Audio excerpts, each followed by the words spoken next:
Salutare, bă, băieți, și am revenit cu un videoclip de Funny Moments pentru că v-a plăcut. Și da, Cătălin Talent este live și a zis că are o super provocare. Să o vedem.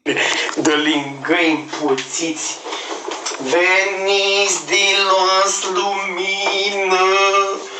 Hai să dăm lumină de pula mea de proști.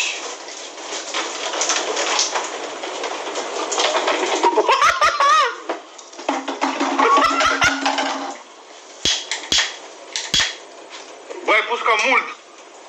Veniți de luați lumină, în numele Tatălui și al Sfântului Duh, acum și pururea și în vecii vecilor. Veniți de luați lumină, veniți de luați lumină, veniți de luați lumină, veniți de... Bă, de mult, Aici ca tare, postule! Băi, bă, Sfântul Hristosul, băi! Bă, tare!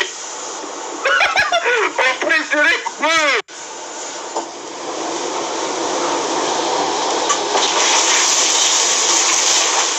Mamă, ce fum iese, bă, repede, prostule! Bă, aruncă ceva pe el, aruncă ceva pe el! Aruncă ceva pe el, prostule!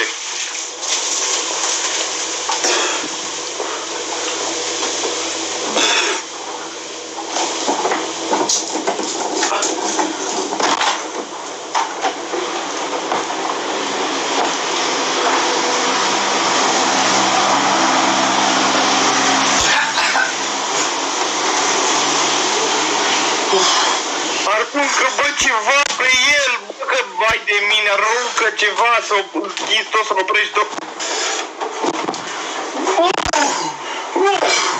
Veniți, dar luați lumina, firea, țai de dracu. Mamă, ce te în casă.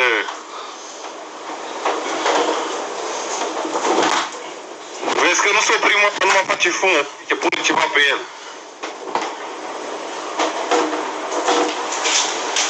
Da, asta nu s-a... Bă, da, ești nebun, îți prăpădești ceva pe acolo, mă, nebunule, mă.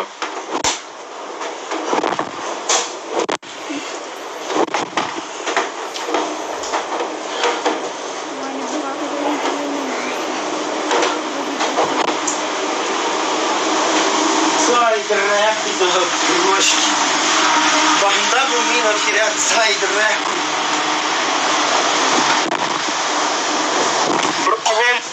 Stoc în casă și tu la 1 metru ai țeava de gaze. Poate-ți lua pe vece artificii. Mă, dreacul, că nu ia nimic, duceți-vă, v-am dat lumină, duceți-vă, dreacul de proști. V-am dat lumină, futu-vă în gura de proști. N-ați auzit? Da, și cam atât a fost cu acest episod. Dacă vă place, nu uitați să scrieți iarăși în comentarii dacă vreți să mai facem iarăși cu Cătălin Talent sau cu... Nu neapărat cu Cătălin Talent, cu alte faze, dar cu Cătălin Talent e... Adică Cătălin Talent e cel mai șmecher.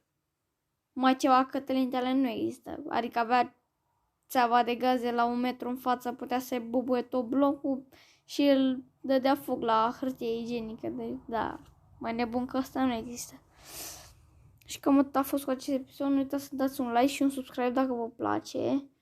Mai ales un like dacă vă place, subscribe nu neapărat dacă nu vreți. Și da, pa!